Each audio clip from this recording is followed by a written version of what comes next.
Nous restons donc debout et nous liserons deux textes ce matin.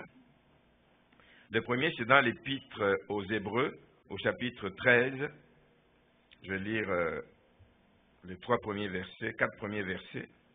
Persévérez dans l'amour fraternel. N'oubliez pas l'hospitalité, car en l'exerçant, quelques-uns ont logé des anges sans le savoir. Souvenez-vous des prisonniers comme si vous étiez aussi prisonniers, de ceux qui sont maltraités comme étant aussi vous-même dans un corps.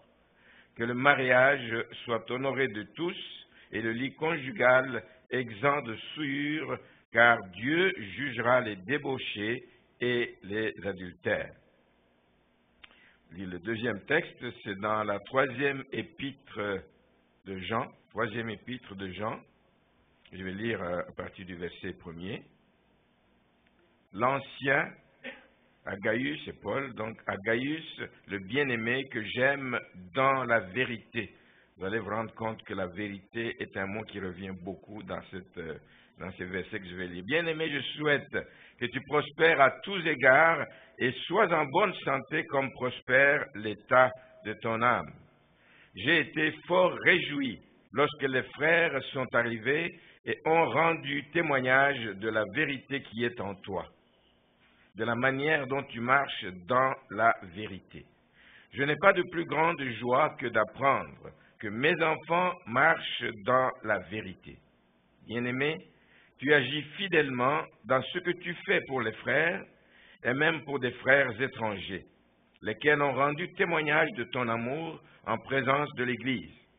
Tu feras bien de pourvoir à leur voyage d'une manière digne de Dieu, car c'est pour le nom de Jésus-Christ qu'ils sont partis sans rien recevoir des païens.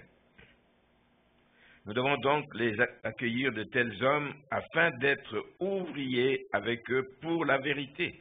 J'ai écrit quelques mots à l'Église, mais Diotrephe, qui aime à être le premier parmi eux, ne nous reçoit point. C'est pourquoi si je vais vous voir, je rappellerai les actes qu'il commet en tenant contre nous de méchants propos. Non content de cela, il ne reçoit pas les frères, et ceux qui voudraient le faire, il les en empêche et les chasse de l'Église. Verset 11. Bien-aimés, n'imite pas le mal, mais le bien. Celui qui fait le bien est de Dieu, celui qui fait le mal n'a point vu Dieu. Tous et la vérité elle-même rendent un bon témoignage à Démétrius. Nous aussi, nous lui rendons témoignage et tu sais que notre témoignage est vrai. Amen. Vous pouvez vous asseoir. Toujours comme je disais dimanche dernier, Dieu est intéressé à nous. Il faut que vous le sachiez. Dieu est intéressé à nous. Il n'y a rien qui peut nous arriver. Il n'y a rien que nous puissions faire sur lequel le regard de Dieu n'est pas. Il est intéressé à nous. Il est intéressé à tout ce que nous faisons parce qu'il a un plan. Il a un plan et il veille à ce que ce plan se réalise. Mais Dieu est aussi intéressé à nous parce qu'il nous voit et il nous a appelés. Nous sommes les continuateurs de l'œuvre de Jésus-Christ. Jésus est venu sur terre pendant 3 ans, il a fait son travail, il a laissé des disciples, et nous sommes des disciples de Jésus, nous sommes les continuateurs. Il est intéressé par ceux qui sont les continuateurs de l'œuvre de Dieu, tous ceux qui travaillent pour l'expansion, l'avancement du royaume de Dieu. Dieu est intéressé à nous, à ce que nous faisons. Est-ce que ce que nous faisons permet à l'œuvre de Dieu d'avancer? Il est intéressé à nous, à tous les gestes, à tous les actes que nous posons. C'est comme ça, quand Jésus choisissait ses disciples, c'était pour en faire des pêcheurs d'hommes. Et quand il a quitté cette terre ici, il leur a laissé la mission d'aller et de faire de toutes les nations des disciples. C'est la même mission que nous avons aujourd'hui. Alors, quand vous lisez la parole de Dieu, vous vous rendez compte qu'il y a plusieurs exigences dans la parole de Dieu, des exigences qui sont liées au comportement des chrétiens fidèles. Un chrétien fidèle vit d'une certaine façon. Il ne vit pas n'importe comment. Un chrétien fidèle qui est digne de ce nom vit de manière à répondre aux attentes de la parole de Dieu. aux exigences de la parole. Il y a donc un comportement chrétien que nous devons avoir. Il y a dans la vie chrétienne des normes, il y a des règles, il y a des normes à respecter. Dieu nous regarde, Dieu nous voit aller. Et vous savez que, alors que nous savons ce que Dieu attend de nous, mais vous n'allez pas vous étonner de savoir que les non-croyants aussi savent ce que la Bible nous demande. Ils lisent parfois la Bible, mais ils la lisent peut-être par curiosité, juste comme un livre. Ils disent, mais on me parle de la Bible, qu'est-ce qu'il y a dedans? Ils lisent. Donc ils savent ce que Dieu attend des enfants de Dieu. Donc leurs regards sont sur nous. Leur regard nous voit aller. Leur regard nous regarde agir autour de tout ce que nous faisons. Et ils observent comment nous marchons. Il faut savoir que si nous marchons, nous ne marchons pas pour que les regards des gens puissent dire, approuver ce que nous faisons. Non, nous marchons pour que Dieu approuve ce que nous faisons. Mais n'oublions pas que les gens autour de nous nous observent. Et j'ai pensé que dans l'histoire de l'Église, de tout temps, si on n'observe pas de réveil, si il n'y a pas d'engouement pour que des païens viennent dans la maison de Dieu, si les gens en général ne veulent rien savoir, quand on les appelle à venir à l'église, si les gens ne veulent rien savoir quand on leur parle du Seigneur, quand on leur parle du message de l'évangile, si les gens ne veulent rien savoir, c'est en partie, frères et sœurs, on met souvent la faute, c'est l'ennemi qui bloque, mais c'est en partie aussi dû à certains chrétiens dont le comportement n'est pas digne des élus de Dieu.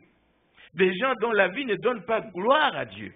Des gens dont la vie ne témoigne pas que c'est un peuple mis à part. C'est un peuple sur lequel Dieu compte. Nous avons une lourde responsabilité comme enfants de Dieu. Le titre, je ne l'ai pas donné, c'est les exigences de la vie chrétienne.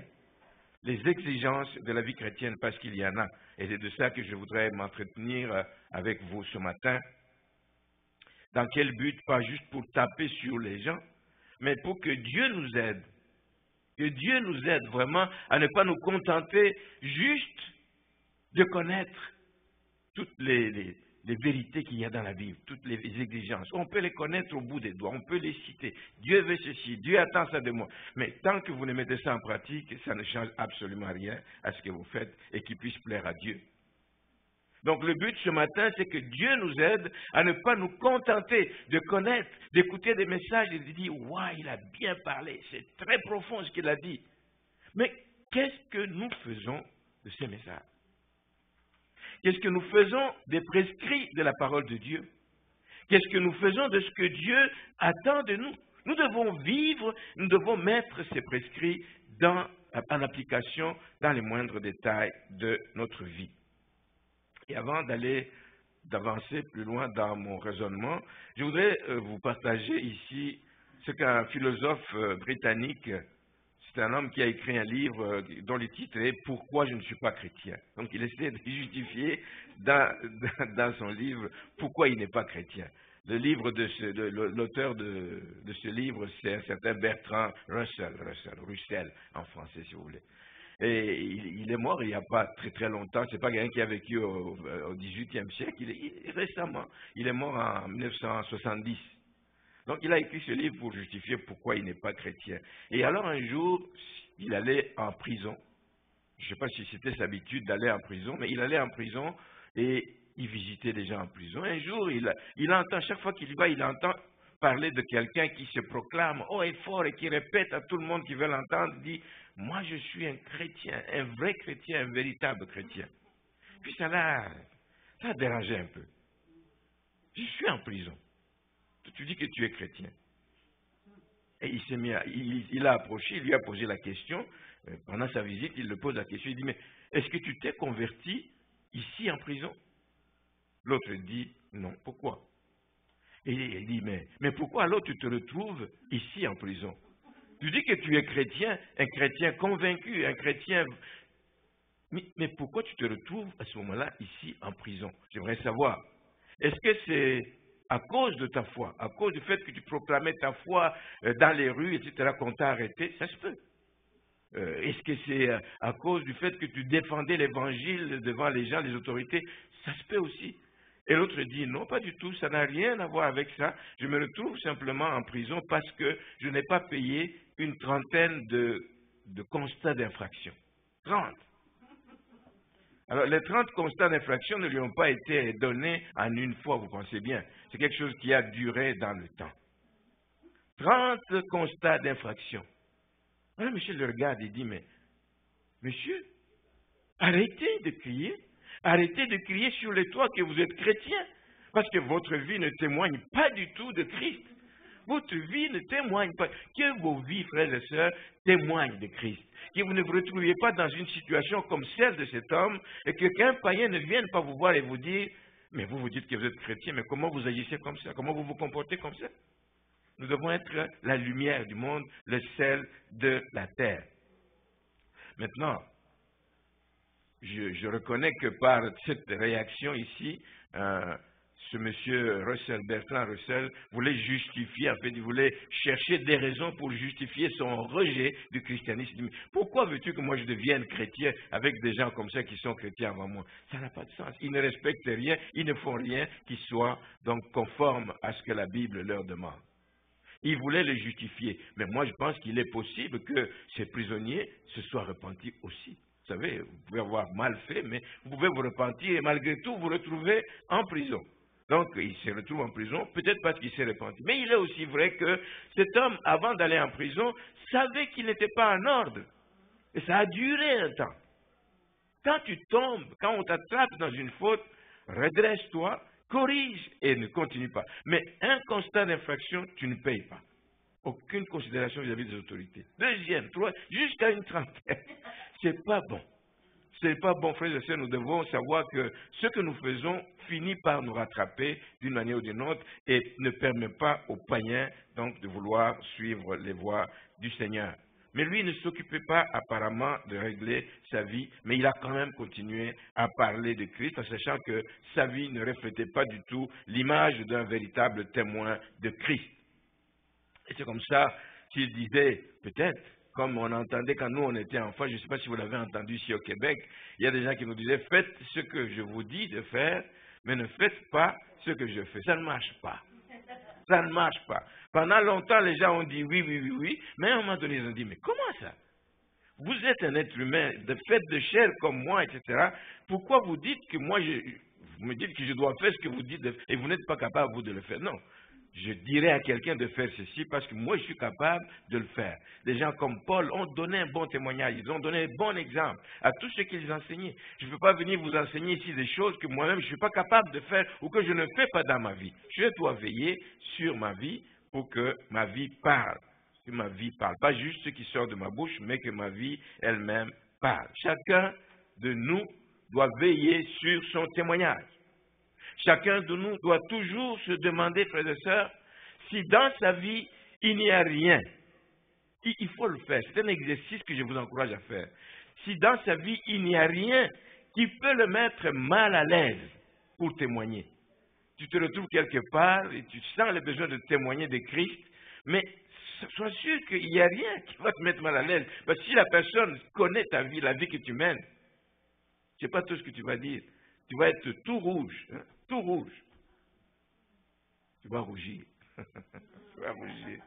Que rien dans votre vie ne vous mette mal à l'aise pour témoigner. Que rien dans votre vie ne vous pousse à vous cacher, à cacher votre identité. Parce que si vous le dites alors qu'on sait la vie que vous menez, vous aurez honte. Et vous allez avoir tendance à vous cacher. Alors, vous avez vu que j'ai pris la lecture de deux textes, donc celui d'Hébreux 13 et puis la troisième épître de Jean. Dans les deux textes que nous venons de lire, il ressort deux grandes exigences. Je résume ça en deux grandes exigences pour une vie chrétienne exemplaire. On trouve dedans une exhortation à une marche dans la vérité. Un enfant de Dieu doit marcher dans la vérité. La vérité de la parole de Dieu. Ce n'est pas la vérité d'un homme. Tu ne fais pas ce que le Premier ministre du Québec dit, tu dis tu marches dans la vérité. Non, c'est la vérité qui est décrite dans la parole de Dieu. C'est la vérité donc biblique.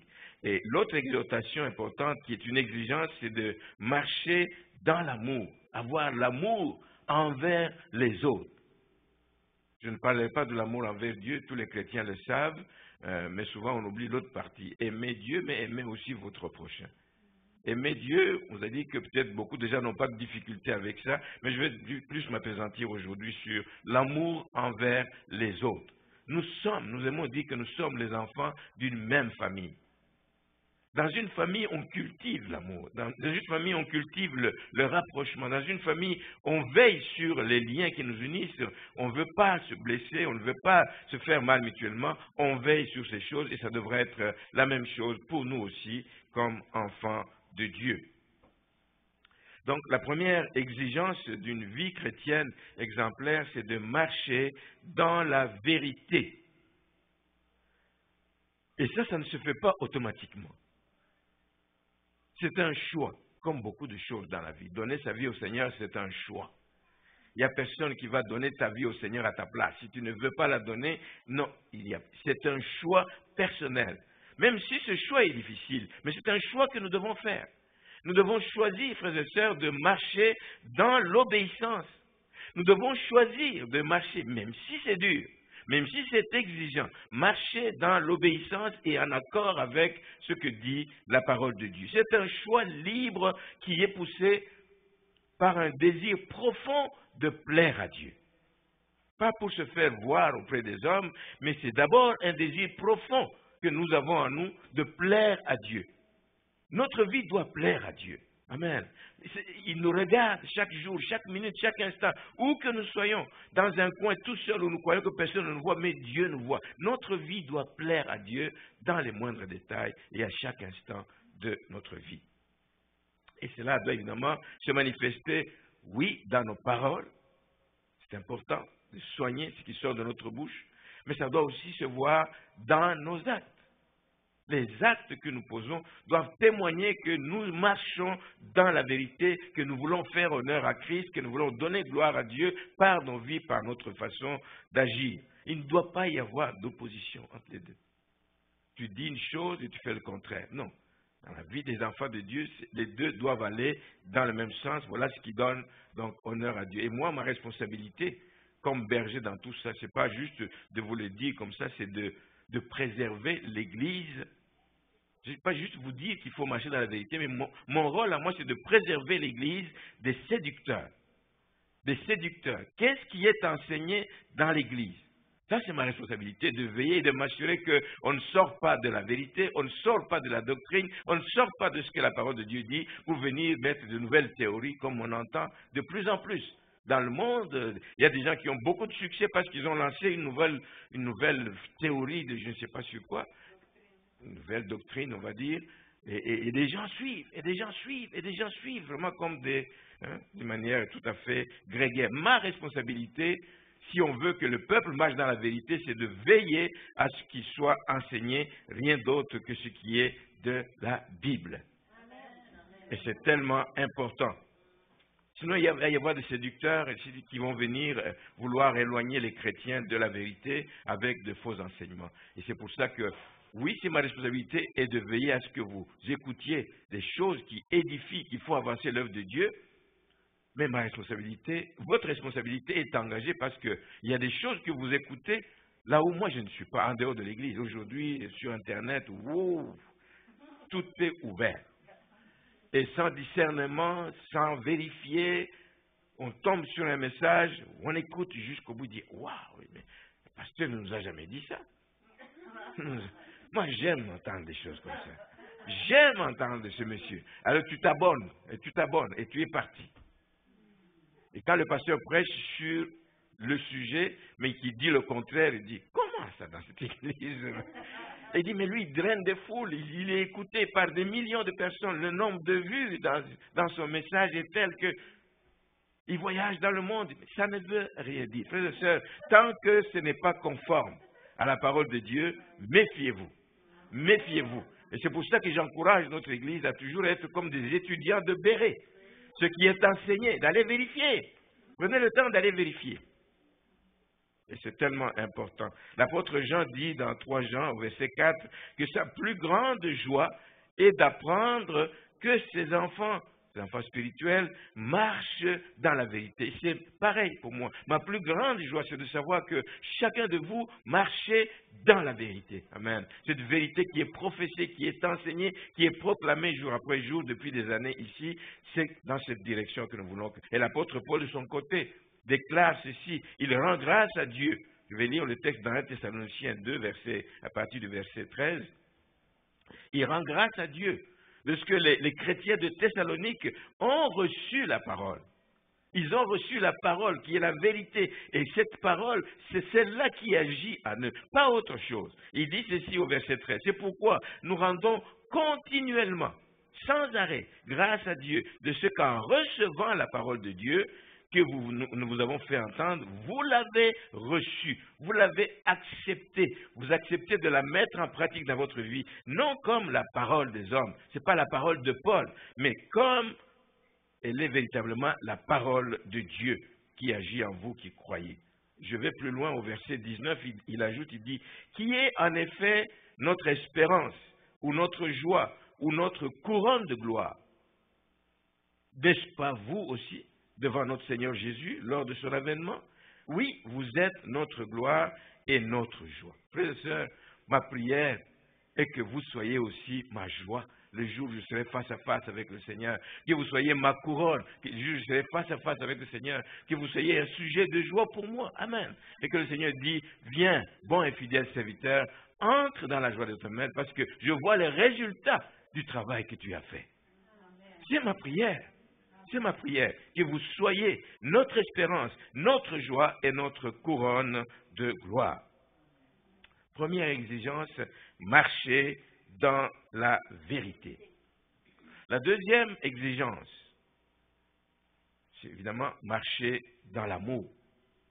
Marcher dans l'amour. Le chapitre 13 que nous avons lu, dont nous avons lu quelques versets, constitue un appel.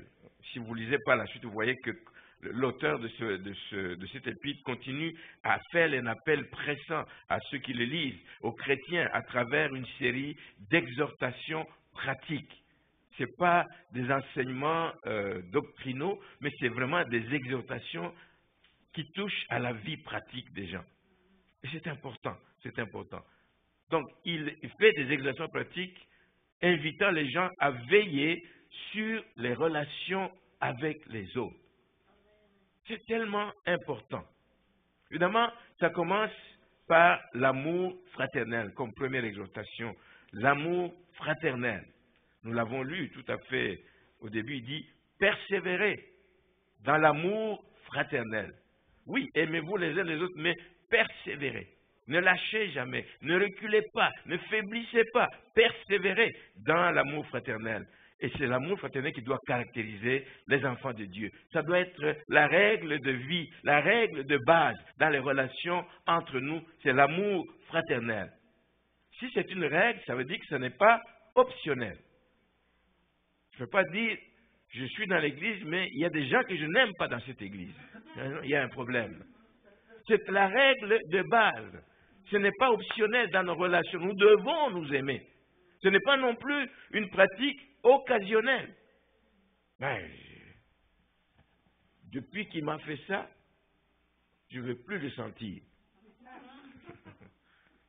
Je ne veux plus le sentir. Est-ce que tu vas le sortir de la famille? Non.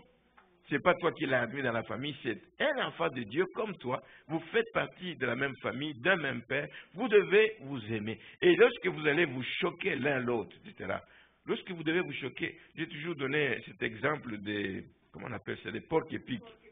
Des porcs épics. Quand il fait froid, ces animaux doivent se rapprocher pour se chauffer. Mais plus ils se rapprochent, plus ils se piquent. La vie chrétienne, c'est un peu comme ça. C'est un peu comme ça. Nous ne sommes pas des gens exempts des choses qui peuvent piquer les autres, mais ça ne nous empêche pas de nous aimer les uns les autres, de nous rapprocher, de nous tenir ensemble. Dieu veut nous voir ensemble. Et ensemble, regardant dans la même direction, parlant le même langage, ensemble nous préoccupant des intérêts du royaume. Donc ce n'est pas optionnel, l'amour fraternel. Ce n'est pas quelque chose qu'on va faire occasionnellement. Et beaucoup de versets nous confirment. Voici quelques-uns. Jean 13, verset 35. Jésus qui parle. Jean 13, 35, il dit « À ceci, tous connaîtront que vous êtes mes disciples. Pas parce que vous portez un badge, pas parce que vous dites que vous avez été baptisé. À ceux-ci, tous le connaîtront que vous êtes mes disciples, si vous avez l'amour les uns pour les autres. Si vous pouviez compter, je ne l'ai pas fait cette fois-ci, le nombre de fois que cette expression les uns pour les autres, ou les uns envers les autres, ou les uns les autres, le nombre de fois que c'est dans la Bible, vous allez comprendre que nous sommes faits pour vivre ensemble, pour marcher ensemble, pour nous tenir par la main, pour nous supporter les uns les autres. Donc, si vous avez de l'amour les uns pour les autres, et c'est ça la marque qui nous caractérise, qui dit que nous faisons partie d'une même famille et nous appartenons tous à Christ. 1 Jean, chapitre 4, première épître de Jean, chapitre 4, il dit ceci, au verset 7, « Aimons-nous encore les uns les autres. » Pourquoi? Parce que l'amour est de Dieu. Il nous a aimés les premiers. Et quiconque aime est né de Dieu et connaît Dieu. Celui qui n'aime pas n'a pas connu Dieu, car Dieu est amour. Oui, j'aime Dieu. Oui, quand j'aime Dieu, il me donne la capacité d'aimer mes frères et mes sœurs. Quand je connais Dieu, que je l'aime, c'est clair et net que je dois pouvoir être en mesure d'aimer des frères et des sœurs. La première épître de Paul aux Thessaloniciens au chapitre 4, il dit ceci au verset 9, « Pour ce qui est de l'amour fraternel, vous n'avez pas besoin qu'on vous en écrive, vous n'avez pas besoin qu'on vous en parle continuellement, car vous avez vous-même appris de Dieu à vous aimer les uns des autres, les uns les autres. Et c'est aussi ce que vous faites envers tous les frères dans la Macédoine entière. Mais nous vous exhortons, frères, à abonder toujours plus. Vous l'avez fait, mais abondez encore plus, allez plus loin, continuez à faire ce que vous avez fait dans cet amour. Hébreux 13 que nous avons lu, persévérer. Donc l'amour s'entretient. L'amour s'entretient. L'amour ne s'arrête pas. L'amour ne s'arrête pas parce qu'on a été blessé par quelqu'un, par des paroles de quelqu'un. L'amour s'entretient. Nous devons abonder toujours plus dans cet amour.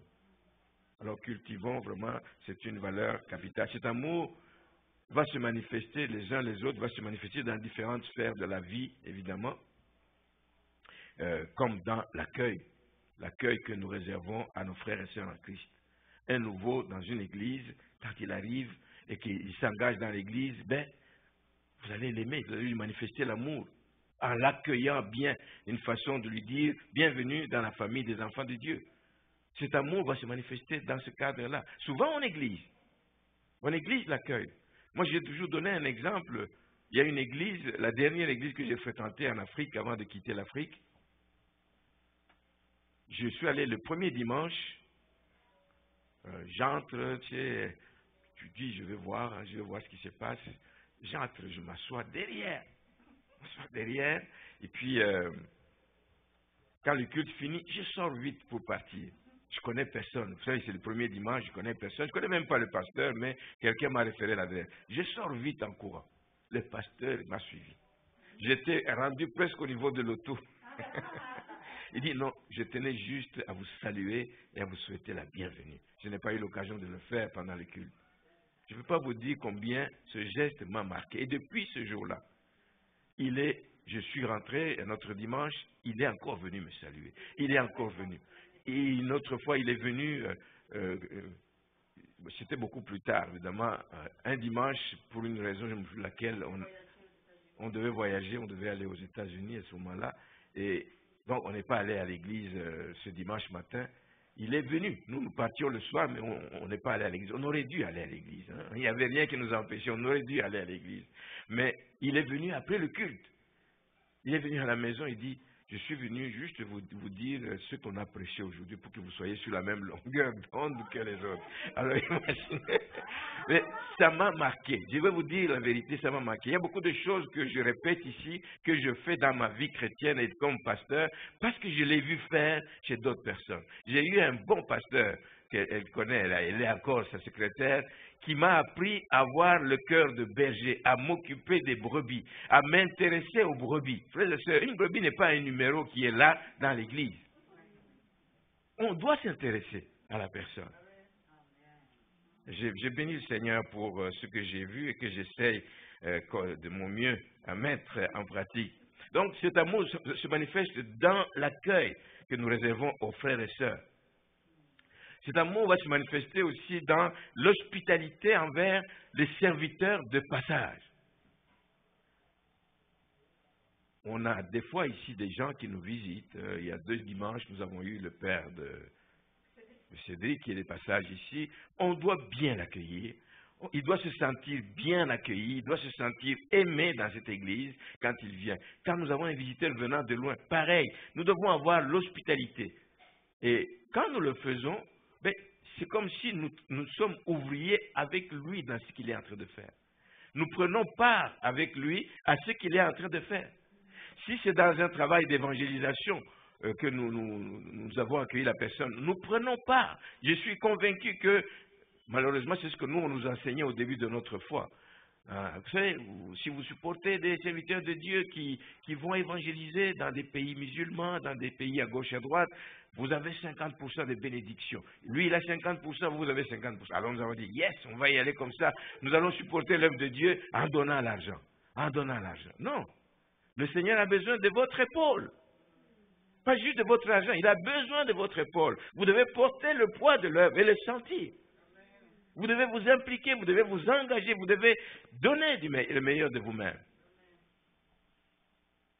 L'hospitalité, c'est important. Nous devons donc tout mettre en œuvre que s'il y a des serviteurs qui sont de passage au milieu de nous, qu'on puisse bien les accueillir. Alors, Donna a partagé ça en long et en large pour ceux qui étaient ici mercredi. Je ne vais pas le redire, mais nous avons vécu dans ce sens-là de belles expériences qui nous ont confortés dans la vie chrétienne. Au début de notre foi, notre joie était d'être en contact avec les serviteurs de Dieu.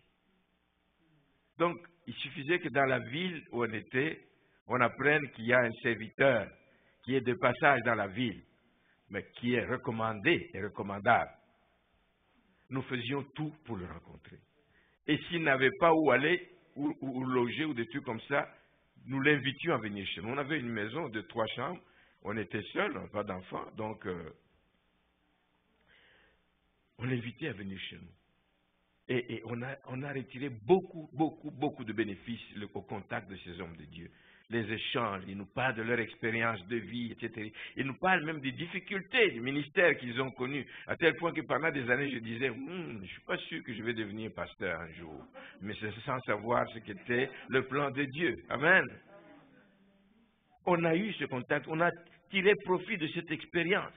Et je vais vous dire, je ne vous le cache pas, il peut y avoir des surprises dans ce genre de choses. Des surprises inattendues, peut-être pas agréables. Vous accueillez quelqu'un, mais il ne se comporte pas de façon que vous attendiez. Frères et sœurs, vous l'avez fait pour la gloire de Dieu, alors ne le faites pas en murmurant. Faites-le de bon cœur.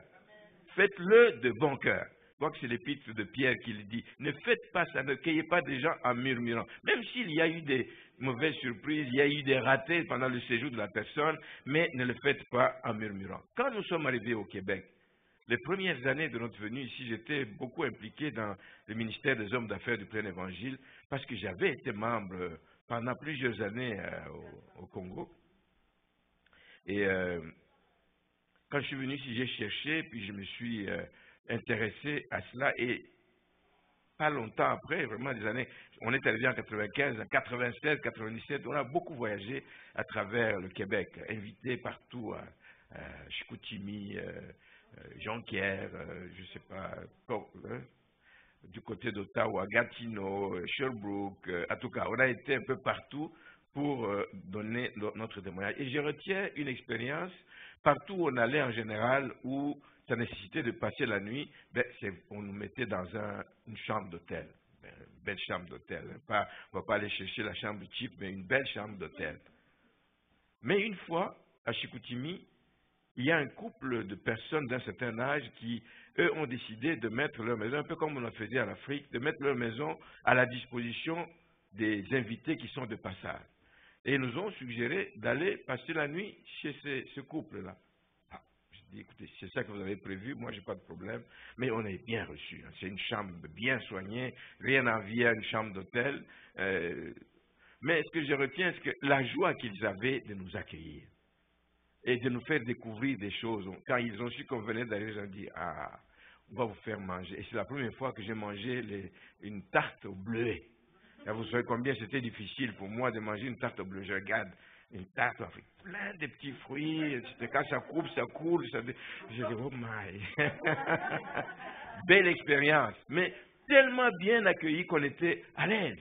On était à l'aise, on a aimé de ce jour et ils nous invitaient même à rentrer là-bas. C'est pour ça que vous voyez l'importance de bien accueillir les gens. L'apôtre Jean fait ici, dans la troisième épître, fait l'éloge de quelqu'un, fait l'éloge de Gaius.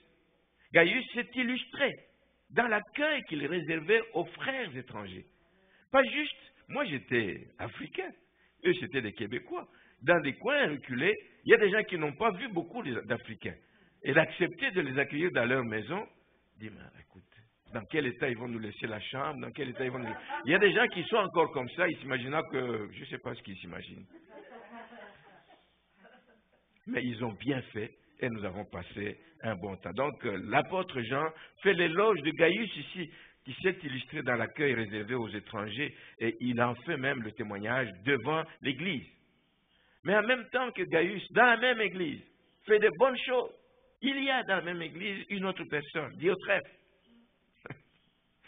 qui lui fait tout le contraire de Gaius. Il cause le trouble, il ne veut pas sentir Jean, il ne veut pas... Même quand quelqu'un, un autre membre de l'Église, essaye d'imiter le bel exemple de Gaius, lui, il le chasse de l'Église. Il ne veut pas qu'il reste dans l'Église. Voilà le genre de personnes qu'on va voir dans l'Église. On va se demander est-ce que cet homme contribue à l'avancement du royaume ou bien il est en train de freiner l'avancement du royaume. Il est en train de détruire l'œuvre de Dieu par des agissements comme cela. Donc c'est important, bien aimé, d'assister les missionnaires et de leur offrir l'hospitalité, pas seulement les missionnaires, les pasteurs itinérants également. La Bible montre qu'il y a des bénéfices. Dans beaucoup de choses que nous faisons, il y a des bénéfices qui résultent donc de cette hospitalité. D'abord, on dit dans Hébreux 13:2, en exerçant cette hospitalité, certains, sans le savoir, ont logé des anges. Et ce n'est pas une déclaration à l'air, vous le savez. L'histoire d'Abraham, dans Genèse, chapitre 18. Abraham, assis devant sa maison, il voit 3 personnes qui arrivent, il dit, hey, venez, Seigneur, venez, je vous accueille chez moi. C'est vrai, ça faisait partie des coutumes de l'époque, etc.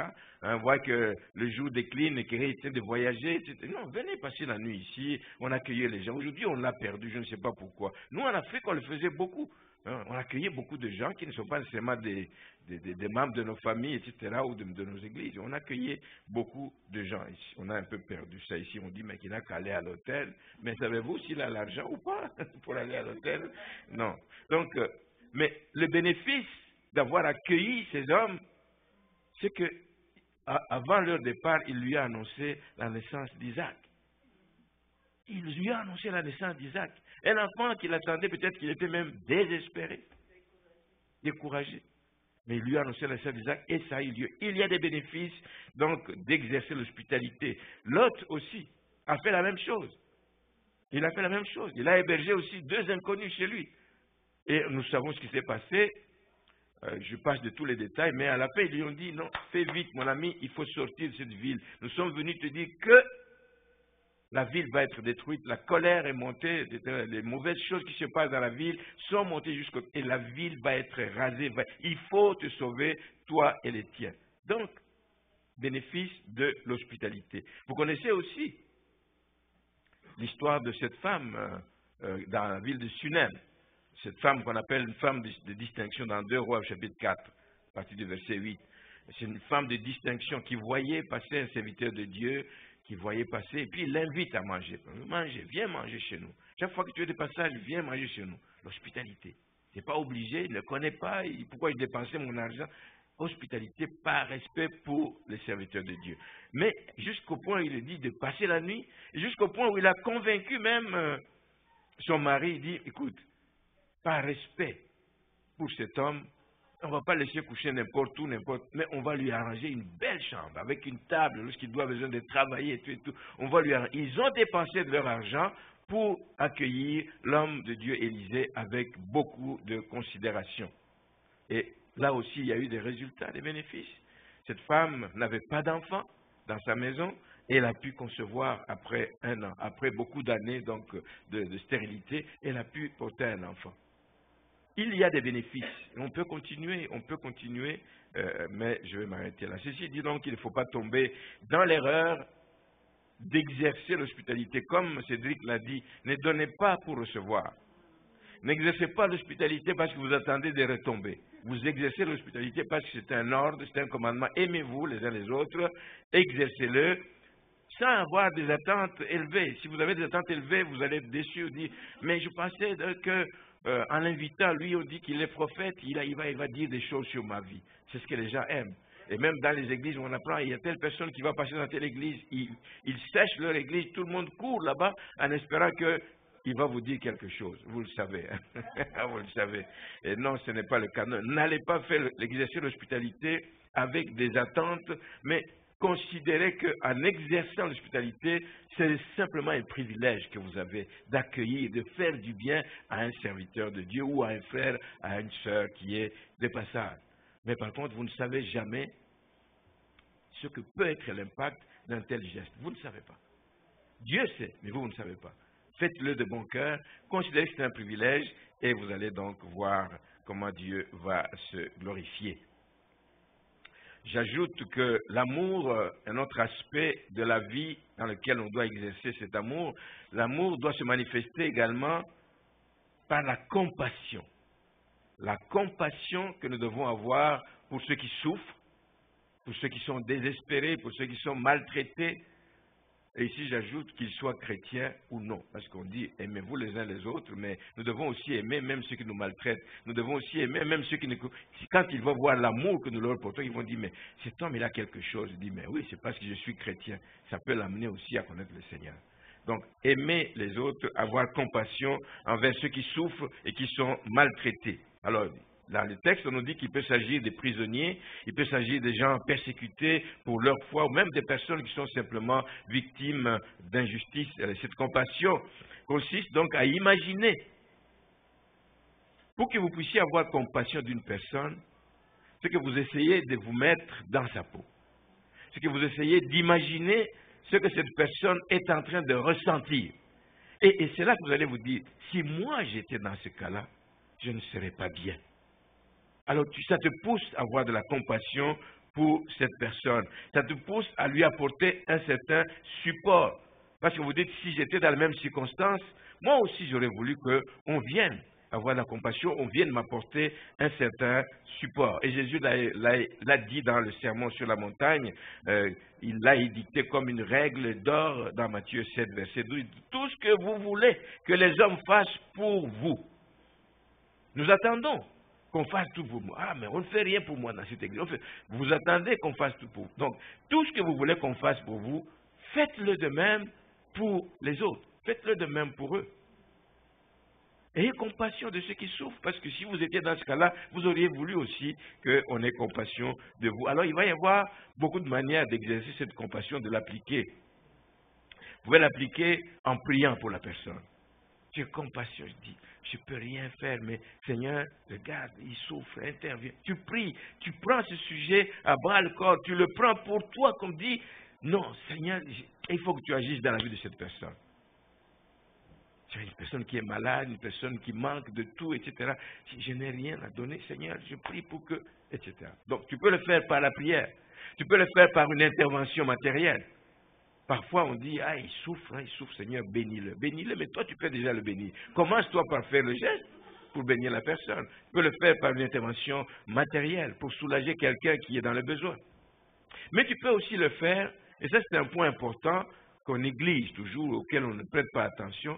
Tu peux le faire juste en assurant une présence aux côtés de la personne qui souffre. Juste une présence.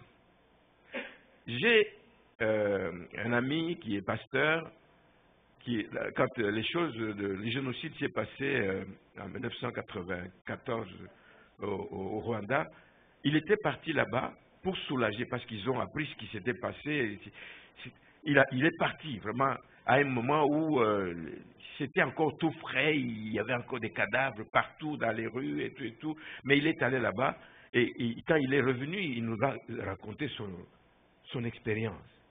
Il a dit, quand vous écoutez quelqu'un pleurer, on a tué mon père, ma mère, ou on a tué mon mari, on m'a violé, on a tué, elle est enceinte de ceux qui ont tué son père et sa mère, de ceux qui ont tué son mari, elle est enceinte de ces gens-là. Et qu'est-ce que vous allez dire? Les mots ne suffisent pas à ce moment-là. C'est vous asseyez juste à côté de la personne et à la limite, vous pleurez avec la personne. Ça fait du bien à la personne. Une forme de compassion. Une autre forme de compassion, et c'est arrivé il y a quelques années, je ne sais pas combien, pas beaucoup d'années aux États-Unis, c'est un joueur noir, je ne sais pas de quel, de soccer j'imagine, et un très bon joueur. Vous savez qu'il y a des gens qui ressortent dans une équipe, là, et quand lui il est là, comment on appelle, les supporters sont dit, ah, nous allons sûrement gagner parce qu'il est là. Donc, confiance totale. Alors, il marquait pendant tout le championnat. Et puis un jour, lors d'un match, on lui demande d'aller tirer un penalty. Et il l'a manqué. Wow! Imaginez ce qui s'est passé. Tout le stade a crié, l'a hué et a proféré même des injures. Sale noir. Avant ça, quand il marquait des buts, quand l'équipe sautait championne, il n'était pas noir. Mais cette fois-là, il est devenu noir. Sale noir, tu nous fais manquer ceci, tu nous fais manquer cela. Cet homme est resté debout, il n'a pas pleuré, il est resté debout, mais il paraît que dans son esprit, l'idée qui est venue tout de suite, il dit, j'arrête là ma carrière. J'arrête là ma carrière. Il a souffert. Il a souffert. Mais il y a un coéquipier qui a vu, qui dit, c'est trop fort. Ça, on ne peut pas laisser passer comme ça. Tu ne peux rien faire contre la foule. Il est allé, juste, il a mis la main sur l'épaule de l'autre joueur. Juste la main. Il n'a pas dit de mots, il n'a pas dit non, non. Juste la main. Pour dire, je suis là avec toi et je te soutiens. Et ça a tout changé parce que lui qui allait mettre fin à sa carrière, il a décidé de continuer à cause de cette main. Compassion envers des gens qui souffrent injustement. Merci Seigneur. Nous devons nous exercer à cela. Enfin, donc, le dernier point que je voulais apporter, c'est cet amour doit se manifester aussi dans le couple, dans les relations de couple. On s'aime avant de fiançailles, on s'aime à la folie, on dit des tas de choses, on dit tous les beaux mots du monde, mais quelques années après, avant de notre époque à nous, c'était plusieurs années après. Ça arrivait d'ailleurs rarement que des gens se séparent. Mais aujourd'hui, des jeunes gens se marient, 6 mois après, vous apprenez qu'ils se sont séparés. Nous venons d'avoir un voisin qui vient d'aménager il n'y a pas longtemps et avec des jeunes enfants. Hier, j'apprends, le monsieur est parti. Je ne sais pas pour quelle raison, ce n'est pas ça qui importe. Mais je dis, nous devons manifester cet amour dans nos relations de couple. Et j'insiste sur l'aspect de fidélité, fidélité entre les époux. La fidélité, même si le monde a tendance à banaliser le mariage, même si le monde a tendance à se moquer des gens qui travaillent dur pour rester fidèles à leur conjoint, à leur conjointe, nous devons le faire comme enfants de Dieu. Et on ne peut pas prétendre aimer quelqu'un quand on se permet de lui jouer dans le dos. C'est impossible. C'est un mensonge que vous dites. Le texte de Matthieu 7, 12 qui dit ce que vous voulez qu'on fasse pour vous, faites-le aussi pour les autres, ça s'applique ici aussi. Vous ne voulez pas, vous êtes marié, vous ne voulez pas que votre femme vous trompe. Mais la femme ne veut pas non plus que le mari la trompe. C'est réciproque. Donc, veillez donc à entretenir cet amour. Allez plus loin dans cet amour et pour ne pas être trompé soi-même. Et sachez une chose, c'est que si même vous pensez que personne ne saura ce que vous avez fait, il y a quelqu'un qui le sait, Dieu le sait. Amen. Mais, votre conscience aussi vous le reprochera. Je n'ai jamais vu quelque chose qui est aussi accusateur que la conscience. Faites attention à ce que votre conscience vous dit, parce que vous risquez, vous faites quelque chose que vous cachez, vous allez perdre sommeil. La conscience vous le rappelle. Souviens-toi, Jean, souviens-toi. Tu viens de faire ça. Tu viens de commettre un péché. La conscience te parle. La conscience te parle. Il ne faut pas minimiser la voix de notre conscience. En terminant, donc, je vais vous appeler, frère, et vous rappeler les paroles de Jésus-Christ dans Matthieu. Allez et faites de toutes les nations des disciples. Nous sommes envoyés pour faire des disciples. C'est un travail d'équipe. Nous devons nous soutenir les uns les autres pour que nous marchions tous dans la vérité et que nous marchions tous dans l'amour. Il y en a qui vont être appelés, qui vont devoir partir réellement, donc voyager, aller au loin, mais ce n'est pas le cas pour tout le monde. Il y a des gens qui sont aussi appelés à faire des disciples sur place. Vous allez le faire comment? Vous allez le faire en soignant l'attitude que vous affichez, en soignant le comportement, en soignant votre conduite, qu'elle soit conforme donc à ce que la parole de Dieu exige. Alors efforcez-vous, frères et sœurs, à vivre selon les exigences de la vie chrétienne, et à ce moment-là, vous allez briller. Nous sommes la lumière du monde, votre flambeau va donc éclairer tous les gens qu'il y a autour de vous. Ne soyez pas simplement ce genre de chrétien dont le comportement va servir de prétexte. Il y a des gens qui savent comment vous marchez, contrairement aux voix de Dieu. Il dit, mais pourquoi veux-tu que j'aille à l'église quand lui qui dit qu'il va à l'église depuis des années est en train de faire la même chose que moi? Ne soyez pas un prétexte pour que des gens ne viennent pas au Seigneur. Mais alors soignez donc votre comportement et que le Seigneur vous en fasse donc grâce et que vous puissiez le mettre en application. Amen.